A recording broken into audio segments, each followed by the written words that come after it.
အားလုံးပဲမင်္ဂလာပါခင်ဗျကျွန်တော်ဒီနေ့လူကြီးမဲတို့မျှဝေပေးချင်တဲ့အကြောင်းအရာတော့ကျွန်တော်ဒီနေ့ Apple Store သွားမယ် iPhone 50 Pro ဝယ်မယ်ပြီးလို့ရှိရင်ကျွန်တော်အိပ်ပြက်ပြီးတော့ unboxing ပြုလုပ်မှာဖြစ်ပါတယ်ခင်ဗျကျွန်တော်လည်းတူလိုက်ခဲ့ပေးပါခင်ဗျ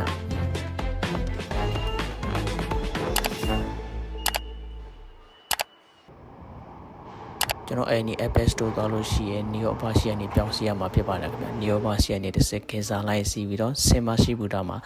ဆေးရမှာဖြစ်ပါတယ်ခင်ဗျကျွန်တော်လည်းတူလိုက်ခဲ့ပေးပါခင်ဗျအခုကျွန်တော်စင်မရှိဘူးတာရောက်ပါပြီခင်ဗျစင်မရှိဘူးတာရောက်လို့ရှိရင် exit 2ကနေထွက်လို့ရှိရင် Apple Store နဲ့နီးပါတယ်ခင်ဗျအခုဆိုကျွန်တော်စင်မှာ Apple Store မြင်နေရပြီဖြစ်ပါတယ်ခင်ဗျကျွန်တော် Apple Store ဝယ်ဖို့အတွက်အစင်နာမိပိုင်နာနေဖြတ်ပြီးတော့ Apple Store သွားမှာဖြစ်ပါတယ်ခင်ဗျကျွန်တော်တူလိုက်ခဲ့ပေးပါခင်ဗျ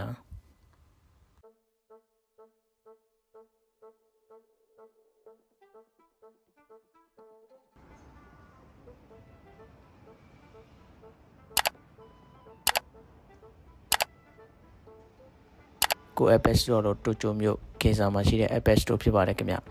Ginza ဆိုတာတကယ် brand တွေရောက်တဲ့နေရာဖြစ်ပါတယ်ခင်ဗျကျွန်တော်လည်းတူလိုက်ခဲ့ပေးပါခင်ဗျအ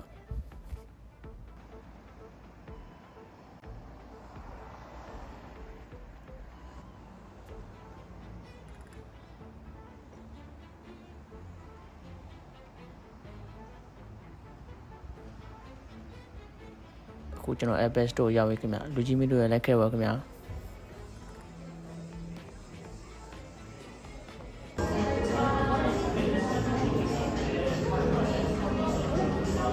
iPhone 50 ပါ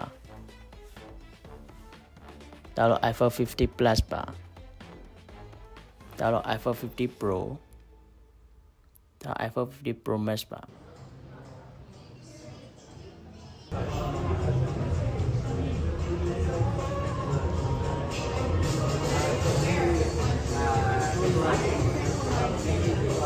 Blue Titanium 5 Titanium Black Titanium Neutral Titanium ဆိုကျွန်တော် iPhone 50 Pro Neutral Titanium ရလာပါပြီခင်ဗျအဲ့ပြင်ပြီးတော့ unboxing ပြုလုပ်မှာဖြစ်ပါတယ်ခင်ဗျလူကြီးမင်းတို့လည်းလိုက်ခဲ့ပါဦးခင်ဗျ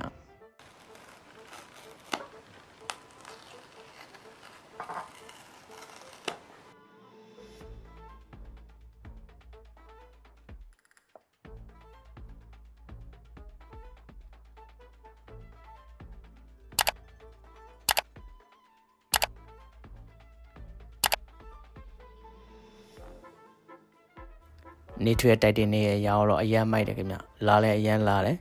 ကာလာ၄မျိုးထဲမှာဒီနေထွေတိုက်တင်နေရအရာအပေါ့ဆုံးဆိုတယ်ပြောထားတယ်ကျန်တဲ့ကာလာလေးကစေးကြော့တယ်ဆို online မှာလည်းပြောနေကြတော့တွေ့တယ်ခင်ဗျဒါပေမဲ့ကျွန်တော်ကတော့ဒီ Apple ကတော့အဲ့လောက်ဒီ quality နေတဲ့ဟာကိုတော့ထုတ်မယ်တော့ကျွန်တော်တော့မထင်ဘူးခင်ဗျပြီးလို့ရှိရင်သူကကိုင်လိုက်လို့ရှိရင်လေထဲမှာပေါ့ပြီးတော့၄တောက်ဆက်ဆက်ရှိမနေပါဘူးခင်ဗျအားလုံးကျေးဇူးများတင်ပါတယ်